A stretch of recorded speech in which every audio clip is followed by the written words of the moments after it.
അതിഥി doctor K S രാധാകൃഷ്ണനിലേക്ക് പോവുകയാണ്. Shri K S Radhakrishnan, നമ്മൾ നേരത്തെ അങ്ങ് സൂചിപ്പിച്ചല്ലോ വയനാട്ടിലെ പുൽപ്പള്ളിയിലെയും അവിടുത്തെ വിശ്വാസത്തെക്കുറിച്ചൊക്കെ. അപ്പോൾ ആ റിപ്പോർട്ടാണ് നമ്മളിപ്പോൾ കണ്ടത്. ഈ നമ്മുടെ ഇന്ത്യയിലെമ്പാടുമുള്ള ഒരു സോഷ്യൽ ഫാബ്രിക്കിൽ രാമൻ എന്ന് പറയുന്ന ഒരു മൂർത്തിയുടെ ഒരു രൂപത്തിൻ്റെ പ്രത്യേകത അല്ലെങ്കിൽ അതിൻ്റെ പ്രാധാന്യം, അതിനെക്കുറിച്ച് ഒന്ന് പറയാമോ?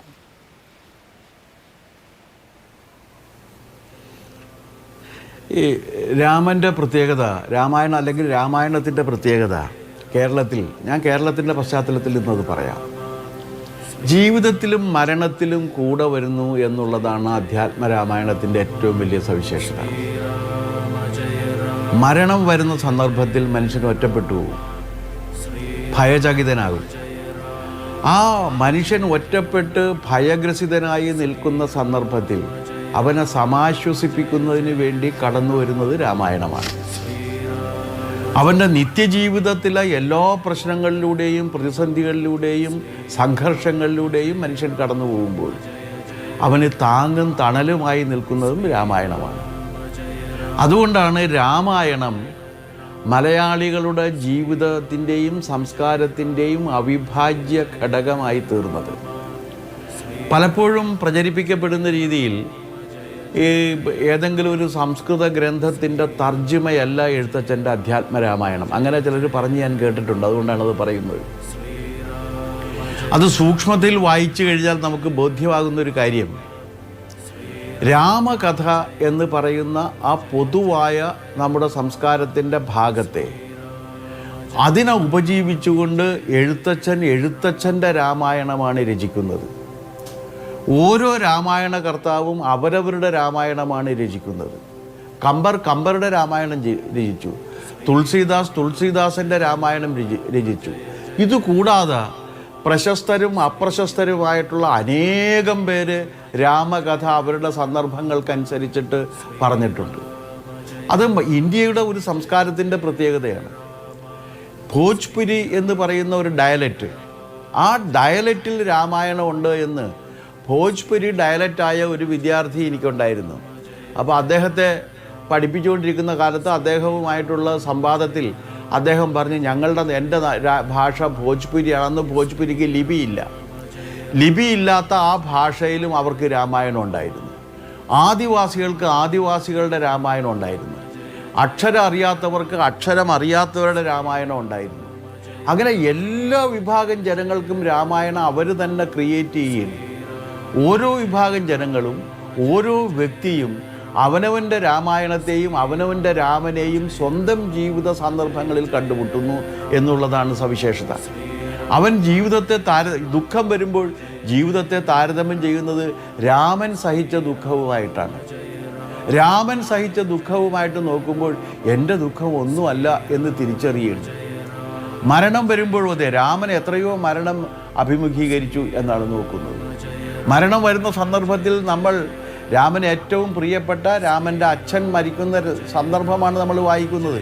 വായിച്ചിട്ട് പറയും, രാജീവനേത്രനെ ചിന്തിച്ചു രാജാ ദശരഥൻ പുക്ക് സുരാലയം എന്ന് പറയും. എഴുത്തച്ഛൻ ചെയ്തിരിക്കുന്നത് അദ്വൈത വേദാന്ത ശാസ്ത്രത്തെ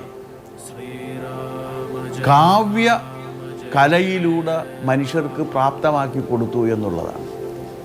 അദ്വൈത വേദാന്തത്തിൽ ഏതെല്ലാം സാങ്കേതിക പദങ്ങൾ ഉപയോഗിച്ചിട്ടുണ്ടോ ആ സാങ്കേതിക പദങ്ങളെല്ലാം എഴുത്തച്ഛൻ ഉപയോഗിക്കുകയും അതിനെയെല്ലാം നിർവചിച്ച് ഉറപ്പിക്കുകയും ചെയ്തിട്ടുണ്ട്. ഉദാഹരണത്തിന്, സംസാരകാരിണി ആയത് അവിദ്യയും സംസാരനാശിനി ആയതു വിദ്യയും. ഇത് അദ്വൈത വേദാന്തം പഠിക്കുന്ന ഒരാൾക്ക്, സിദ്ധാന്തം പഠിക്കുന്ന ഒരാൾക്ക് അയാൾ നിർവചനം എന്ന നിലക്ക് പഠിച്ചു വെക്കുന്ന കാര്യമാണ്. ആ നിർവചനത്തെ അതുപോലെ തന്നെ ഉപയോഗിച്ചിരിക്കുകയാണ്.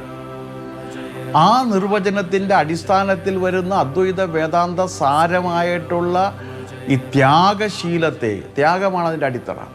ആ ത്യാഗത്തിൻ്റെ മഹത്വം എത്രയോ മനോഹരമായിട്ടാണ് ലക്ഷ്മണ സാന്ത്വനത്തിൽ എഴുത്തച്ഛൻ പറഞ്ഞിരിക്കുന്നത്.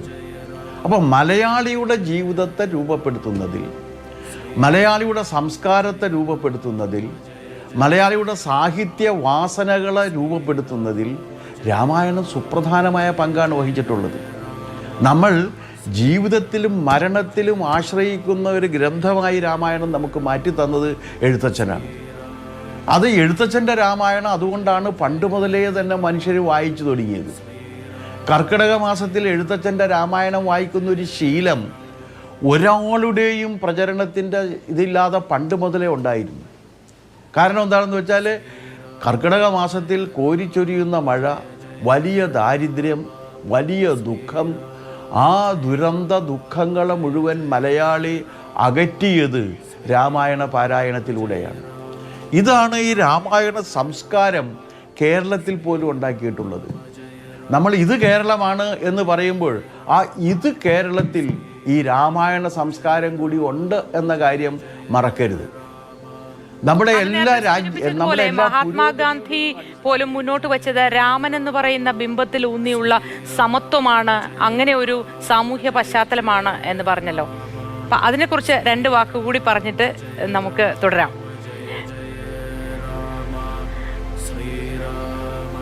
അതായത് ഇന്ത്യയിലെ മനുഷ്യരെ ഒരുമിപ്പിക്കാൻ കഴിയുന്ന ഞാനൊരു വിദേശ പത്രപ്രവർത്തകൻ്റെ കാര്യമാണ്. പത്രപ്രവർത്തക അവർ ഗാന്ധിയോട് ചോദിച്ച്, എന്തിനാണ് നിങ്ങൾ ഈ രാമൻ എന്ന് ഉപയോഗിക്കുന്നത്, നിങ്ങൾക്ക് ദൈവം എന്ന് ഉപയോഗിച്ചാൽ പോരെ എന്ന് ചോദിച്ചു. അപ്പോൾ ഗാന്ധി പറഞ്ഞു, ദൈവം എന്ന വാക്ക് ഞാൻ ഉപയോഗിക്കുകയാണെങ്കിൽ ഞാൻ സംവദിക്കുന്ന എൻ്റെ ജനങ്ങൾക്ക് അതിൻ്റെ അർത്ഥം മനസ്സിലാകില്ല. രാമൻ എന്ന് ഉപയോഗിച്ച് കഴിഞ്ഞാൽ അവരെ സംബന്ധിച്ചിടത്തോളം അവരുടെ നിത്യജീവിത അനുഭവത്തിൻ്റെ ഭാഗമാണ്.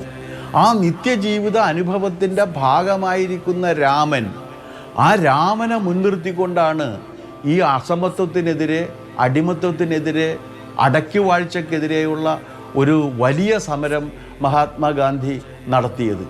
ആ സമരമാണ് വിജയിച്ചത്. അതിപ്പോൾ ആർക്ക് ഇഷ്ടപ്പെട്ടാലും ഇല്ലെങ്കിലും രാമനെ ഉപജീവിച്ചുകൊണ്ടാണ് വാൽമീകി അത് സാധിച്ചത്.